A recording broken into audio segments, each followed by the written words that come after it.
బతకడానికి ఒక మంచి జీవితం కావాలని ఊరు దాటి నగరానికి వస్తాం. చదువు కోసం కొందరు, ఉద్యోగం కోసం కొందరు, బాధ్యతల కోసం ఇంకొందరు. అలా వచ్చిన వాళ్ళలో చాలామంది తిరిగి వెళ్ళలేక అక్కడే ఉండిపోతారు. కానీ వాళ్ళు ఎంత దూరంలో ఉన్నా ఇంటి దగ్గర మాత్రం ఎవరో ఒకరు వాళ్ళ కోసం ఎదురు చూస్తూనే ఉంటారు. ఎప్పుడు వస్తాడో అని గుమ్మం వైపు చూస్తూ, తిన్నాడో లేదో అని ఫోన్ వైపు చూస్తూ, పండగొస్తే ఈసారైనా వస్తాడేమో అని ఆశపడుతూ. నిజానికి వాళ్లకు పెద్ద పెద్ద కానుకలు అవసరం లేదు, ఖరీదైన బహుమతులు కూడా అవసరం లేదు. మనిషి పక్కన కాసేపు కూర్చొని ఏం మాట్లాడుకోకుండా ఉన్నా పర్లేదు, కాసేపు మనసారా నవ్వుకుంటే చాలు.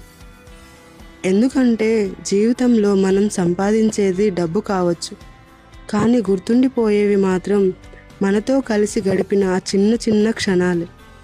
అందుకే ఈ రాఖీకి మేమిచ్చుకున్న బహుమతి రాఖీ కాదు, మళ్ళీ ఒకరికొకరం దగ్గర కూర్చుని ఆ కాసేపు.